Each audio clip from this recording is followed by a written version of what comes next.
शरीर क्यों छोड़ना पड़ता है। राजा परीक्षित और शुकदेव की अंतिम कथा, मृत्यु का रहस्य।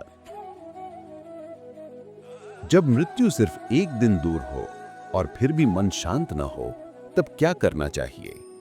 राजा परीक्षित के सामने यही प्रश्न था और तभी शुकदेव ने उन्हें सुनाई एक ऐसी कथा जिसने उनके जीवन का सारा भय मिटा दिया। राजा परीक्षित की मृत्यु में बस एक ही दिन शेष था, लेकिन मृत्यु का भय उनके हृदय में गहराई तक उतर चुका था।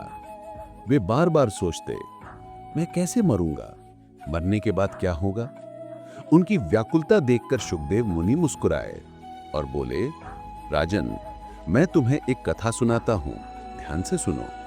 एक राजा जंगल में शिकार खेलने गया, पर रास्ता भटक गया। रात घिराई और दूर एक टूटी फूटी झोपड़ी दिखाई दी। वो झोपड़ी एक बीमार बहेलिये की थी। झोपड़ी के अंदर मलमूत्र का कोना था और छत पर मांस लटक रहा था। चारों ओर बदबू और गंदगी फैली थी। राजा ने कहा, भाई मुझे एक रात ठहरने दो।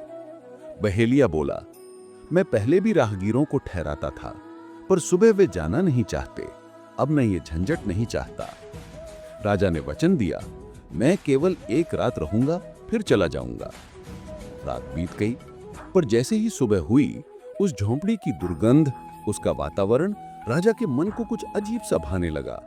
वो सोचने लगा, यहां भी तो आराम है, क्यों जाऊं?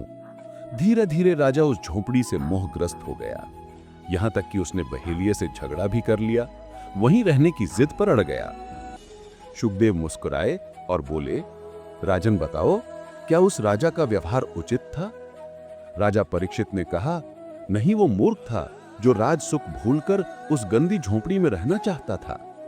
शुकदेव ने कहा, वो राजा कोई और नहीं, वो तुम स्वयं हो परीक्षित। ये देह एक मलमूत्र की कोठरी है और आत्मा उस राजा के समान है। जिस समय तक इसमें रहना था, रह लिया।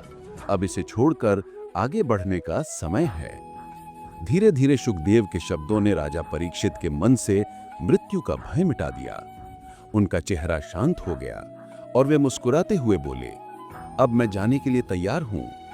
मृत्यु अंत नहीं, एक परिवर्तन है। जैसे राजा झोपड़ी से महल की ओर लौटता है, वैसे ही आत्मा शरीर छोड़कर अपने सच्चे घर की ओर लौटती है। अगर ये कथा आपको जीवन और मृत्यु का रहस्य समझा पाई तो लाइक करें, सब्सक्राइब करें, ताकि अगली आध्यात्मिक कथा सबसे पहले आप सुनें। और कमेंट में लिखें, क्या आप भी मृत्यु को अंत मानते हैं या एक नई शुरुआत?